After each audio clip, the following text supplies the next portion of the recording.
Hello from Autistic Perspectives. I'm your host, Leanna. Hashtag actually autistic. Today I wanted to talk to you about the reverse to-do list, which is something that really helped me to get more productive when I was stuck in a rut. See, I used to get into these, what would you call it? Well, rut's a good word. I used to get into these patterns where I would not want to do anything because I felt fine just sitting or doing whatever I was doing, and the thought of switching tasks, going to something else was a little overwhelming. I didn't know where to start, I didn't know how to start, and so I did a lot of trying to prepare myself mentally to begin things, which, maybe I could have gotten things done in 30 minutes, but it took 3 hours for me to prepare myself and actually do it. So yeah, I've been there.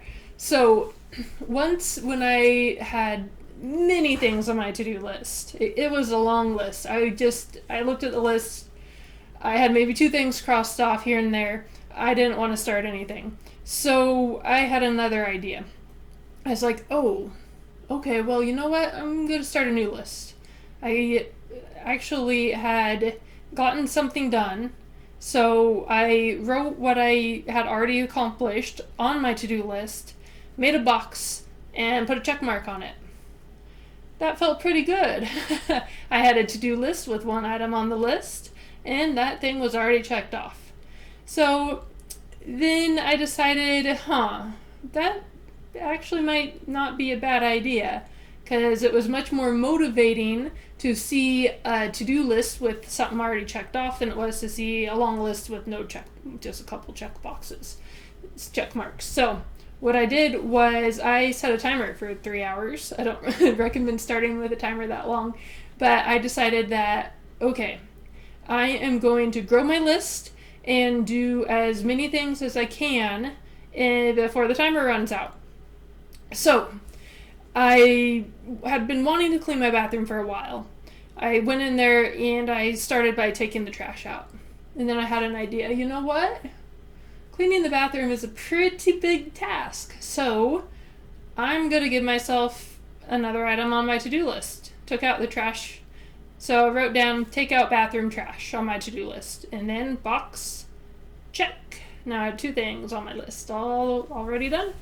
So I went on. I was like, okay, still motivated.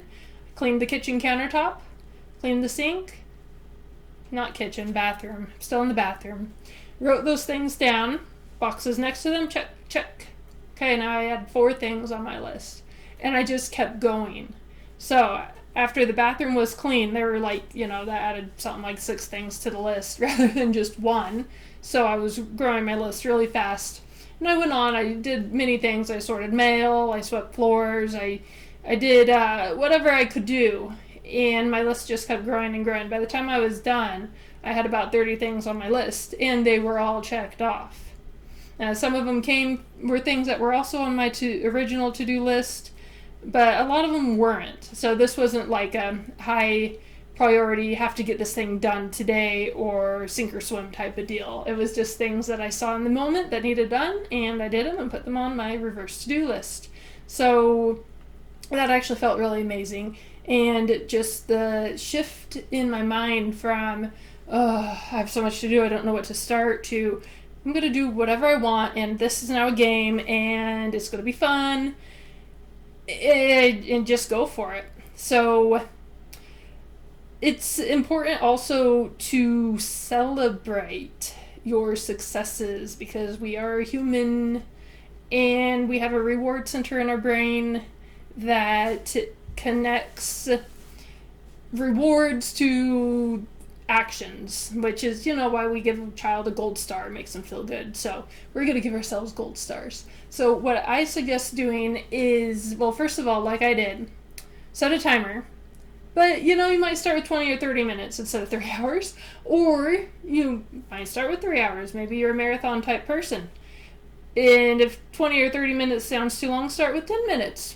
And remember to break tasks down. Give credit where credit is due. For example, the bathroom is not one item. The bathroom is, let's see, It is mirrors, countertop, sink, toilet. Let's see, taking out the trash, bathtub, tile behind the bathtub, and sweeping the floors, mopping. All right, well, there's at least 9. Maybe I missed some steps, but you can do what you need to do in your own bathroom or wherever you happen to be cleaning. Make those all separate lines on your reverse to-do list, and there's a box in every single one of them with a check mark. Because everything on your reverse to-do list is accomplishments. None of it is things you haven't done yet. So part of this is setting goals and celebrating, like we mentioned. So your goal, you set it, you put it on your calendar, and then you decide how you're going to celebrate. And celebrating shouldn't be something that is detrimental to your health or to your well-being in any way. For example, I wouldn't celebrate or reward myself with a huge piece of chocolate cake, because that would make me feel bad the next day and I was not supporting my health. And it's just, we want this to be all positive. So maybe I might have a piece of dark chocolate, and that does have sugar. However, it is a lot better for you. Dark chocolate does have a lot of health benefits. It's a lot better for you than that piece of cake. I might go for a walk out in nature because that's really nurturing to me. Or I might take a bath with Epsom salts and essential oils. That's really nurturing to me. None of this stuff appeals to everyone, and maybe none of it appeals to you.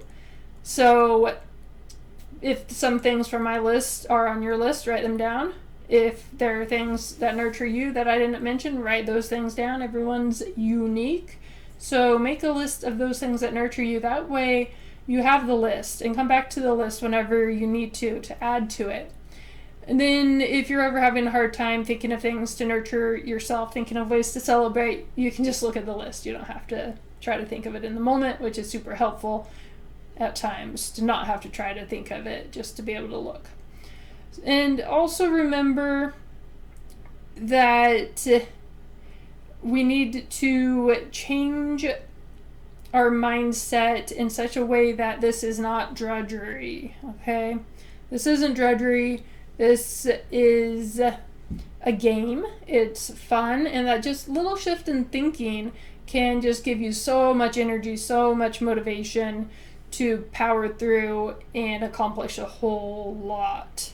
Remember that this isn't win or lose. This is only win, because we're not going to have this list with a bunch of unchecked boxes. What we're going to have is a list with only checked boxes, and you don't have to say how many items you're going to get done if you don't want to.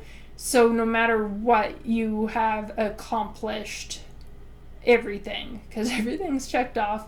You met your time mark, whether that was 10 minutes or 2 hours or 4 hours, and you have a list that's completely checked off. So put a time on your calendar, schedule it, set an alert if you're using your phone. That way it'll remind you when you need to go get busy. As soon as the alert goes off, set your timer. Even if you don't feel like it, just do it. Just say, okay, I don't feel like it, but I'm going to do it anyways, and then stand up and do it, okay? So that's just pushing through any resistance you have. And then when you are done, put a comment below. Let me know how it went for you. Also, if you want to read about this on my blog, you can go to autisticperspectives.com, and I will link the blog post below. All right, thank you, and see you next time.